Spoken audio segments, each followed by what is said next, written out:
We've been getting a lot of new information about Matt Reeves' The Batman movie, and I want to go over all of the new details, but I also want to explain why a lot of this stuff is making me even more worried about this film. What's up, everybody? It's Josh. Welcome back to the channel. Smash that like button with a Batman-like karate chop, and let's get right into this video. Now, a couple of things that I gotta say right off the top. Disclaimer, I guess I'm a notorious DC hater on the internet. But I'm really not. Like, I love DC. I love Batman, and I'm open to this interpretation of Batman being great. I'm open to being wrong. Like, maybe I'll walk out of the theater and be like, ah, man, all those concerns I had were unfounded. That movie was amazing, and I can't wait to see the rest of this Matt Reeves Batman trilogy. However, I have to be honest. I have to be honest about what I've been seeing with the different things that come out, what I've been hearing when Matt Reeves opens his mouth, and with some of the new information that's coming out about how this will tie into the DCEU. Spoiler alert, it doesn't. There's just a lot of stuff that's adding up, man. I'm not super pleased with what I am hearing. I'm frankly quite concerned about Matt Reeves the Batman, and I want to explain why. And also, if you are a big DC fan and you're like, this guy again, he's always hating on DC. He might say he likes DC, but he don't like DC. I suggest you stay to the end of the video because there's a big thing I want to talk about with regards to the Batman character that you'll appreciate if you're a DC fan, and you'll be like, okay, no, he does like Batman. I get where he's coming from. And I think you'll see where that concern and that thing I like about Batman has really not been adapted into pretty much any of the movies. And particularly with the Batman, it looks like Matt Reeves is actually going in the complete opposite direction of this thing that I love about Batman. Okay, so let's go through all the different things that have even happened with the Batman and just my reaction to them and sort of where my trepidation is coming from. So even upon seeing the very first reveal of Robert Pattinson as Batman, I was conflicted. There's a lot that I like about it. There's stuff that I don't like about it. This is back when I started referring to Pattinson's Batman as the Butterface Batman because I like everything except his face. The cowl and that popped up portion of the cape, really not into it. I don't like that design. I like the rest of the suit, but I'm not a huge fan of what I see in the cowl. Then next up came the Batmobile, and I was definitely on the side of people that did not like this Batmobile. I know a lot of people love the reveal of this Batmobile. They think it looks super cool, and we did get an even better look at the Pattinson Batman suit. But I'm sorry, for me personally, it only heightened my concerns. There's a lot that I didn't like about it. It looks just super realistic, grounded to a weird degree. This is where I started calling him like Punisher Batman. And the big difference between this Batman and the Batman suits that we've seen in the past is that the other Batmans aren't wearing hockey pads. I'm being totally serious. Like, this version of the Batman looks pretty sloppy, grounded to like a bad degree. And my raw reaction and my concern comes from a place that's basically afraid that Matt Reeves is just trying to do this hyper-realistic, ultra-grounded version of Batman, and he thinks that is what you do with Batman in 2020 and beyond. This is how you make the Batman character very interesting, but most importantly, that this modern or postmodern take on Batman is necessary to make people relate and want to hang out with Batman. All of this stuff also made me concerned that Matt Reeves is just so hyper-focused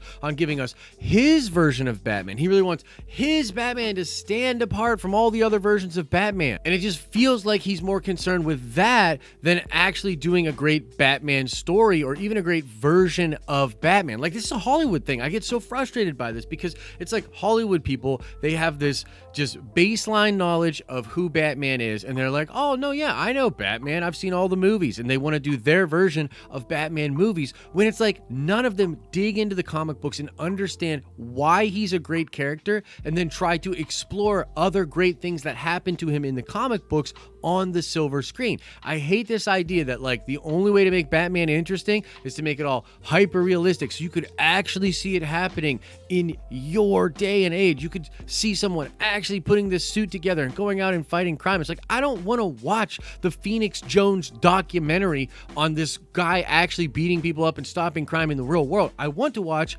Batman. And so that's where a lot of my concerns and fears were coming from. I was just like, wow, I really think Reeves might be just doing this crazy thing, kind of almost Ryan Johnsoning it a bit, you know what I mean? Like being more focused on their take and their vision and their name being attached to this big brand than they are for the thing itself. Like they don't seem to have this full appreciation of what it actually was. They're just more concerned with like their take of that thing, right? So that's where my concerns were at. And then recently, Matt Reeves did a bunch of different interviews, and I'm going to read you a bunch of different things that he said, and you'll see how that, well, it didn't really make me feel any better. Reeves said, I'm going to pitch the version of Batman that I would do, which is going to have a humanist bent. The f is a humanist bent? And who knows if they'll have any interest. If they don't, then I won't do it, and that'll be okay. I was just really lucky that they said yes. He also said, it's not even like that's an approach that I take.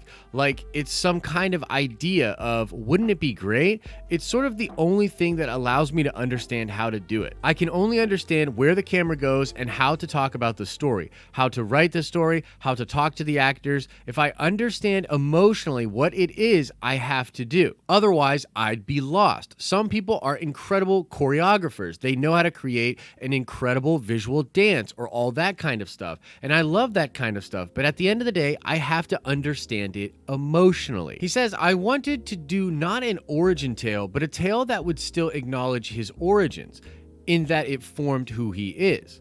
Like this guy, he's majorly struggling, and this is how he's trying to rise above that struggle. But that doesn't mean that he even fully understands, you know?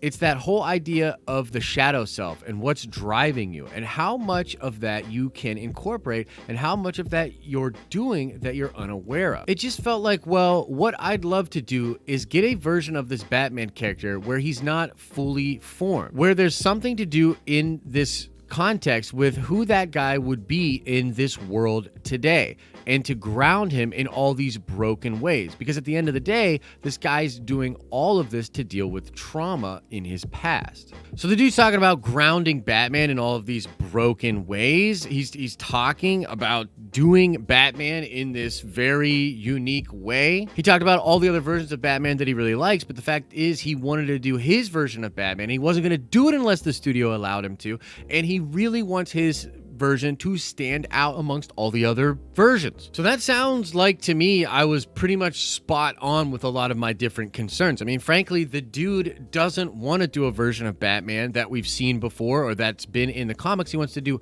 his version of Batman. He wants Batman to be not fully formed, but already have origins and be broken and be grounded. And he wants the film to be humanist. All of these like buzzwords, all of these little words that just irritate me, because again, they sound like this thought process of a man that wants to make this thing he finds uninteresting interesting, and that's the problem. Now, another aspect to this, which is, you know, take it with a grain of salt, but this was reported by Grace Randolph, and it is the fact that this version of Batman, Matt Reeves' trilogy, is not going to be connected to the DCEU at all. It's both set in the modern day, but it is not going to tie into the DCEU or into Todd Phillips' Joker universe. So it's completely on its own. And I can only imagine that this choice was made by Reeves and not Warner Brothers, because Reeves wanted to do this hyper-grounded, hyper-realistic Bruce Wayne Batman, and he didn't want gods like Superman or Wonder Woman or Aquaman around to mess any of that up. He wants to just do this postmodern take and this redo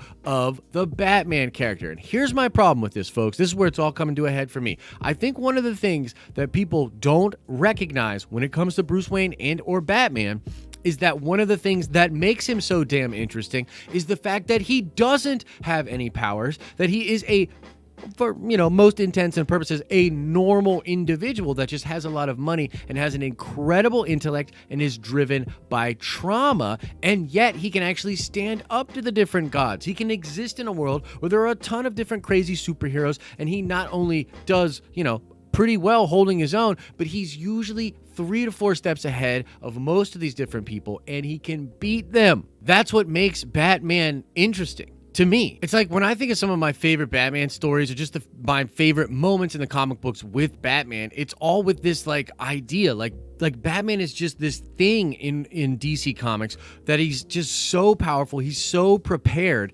He's always going to be ahead, right? Looks like you take, for instance, the story of Doomed, where this story is about how the Legion of Doom steals Batman's plans, the plans that Bruce Wayne has to take out the Justice League, and he's so smart and so good at this that the Legion of Doom uses that information to attack the Justice League. Or you think about The Dark Knight Returns. It's literally the story of this retired Batman coming back to it, still being the best in the game, even at an old age, shutting down crime, and then eventually beating Superman. He's just a normal dude, and he beats Superman. You look at the Court of Owls, and it takes that idea, that crazy established thing, this being that Batman is, and it deconstructs him by making it so there's this big mystery to Gotham City that he didn't know. There's this thing in the city that he knows the best that he was unaware of, and how his family ties into that. It's insane. But you see, even in that story, you have to have the established, superior, amazing, intellectual, pretty much unbeatable Batman to make that story work. To make it work,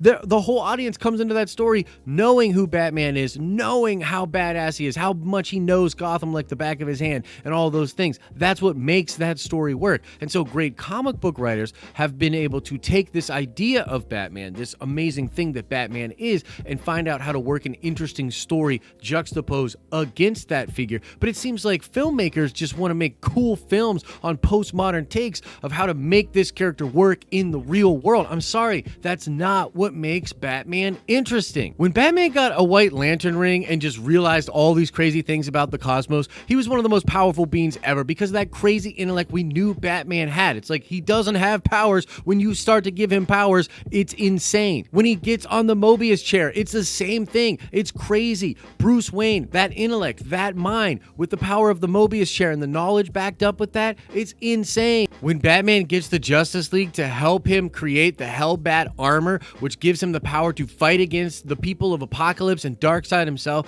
and he goes to Darkseid to rescue his son Damian, it's insane. And he's able to do it because he's Batman. I hate this idea of like, let's ultra ground it down. It's like, I get it. Nolan's stuff was great. I liked that take, but most of the real Batman fans, even during that trilogy of films, was like, this is really cool. But I can't wait to see Batman actually messing around and dealing with people like Darkseid and just being the all-powerful thing that we know he can be. That's what we're all really looking forward to. And so again, in summary, guys, look, I'm open to being wrong about this. I hope that The Batman is an incredible film. I really do. But I have to be honest with you guys. I'm concerned about The Batman. I've been concerned about The Batman. And the more I hear about it and the more I see from the film, the more I feel as though my concerns are validated. So I'm concerned. But feel free, man. Let me know how you're feeling about The Batman. And if you're very excited, feel free to let me know you're excited as well in the comment section below. Now let's shout out Aaron Salas. Indeed, Crow is rumored to be the main deviant villain of Marvel's The Eternals. So shout out to you, Aaron. And now let's ask another nerd card question before we get out of here. I want to know, what famous DC villain did Batman actually destroy with using a gun and a special bullet? It was a once-in-a-lifetime breaking of Batman's golden rule about not using firearms. But the question remains, what DC villain did Batman destroy with a gun and a special bullet? Answer that question in the comment section below. I want to remind you, fellow nerd, that we are working on setting up our teams for our big trivia contest, which will be launching next month. We're looking for teams of 3 to 4. If you have a team already, you can email us, get your team registered so that you can compete during these live streams and win some awesome prizes. Or if you're just an individual and you want to participate, email us at thedenofnerds@gmail.com or hit us up on social media, and we'll try to find teams for everybody that wants to be involved. You can click or tap over here to get lost down a nerdy rabbit hole on some of our content. And as I always say, I hope you are having an awesome and a nerdy day, and I will see you in the next video.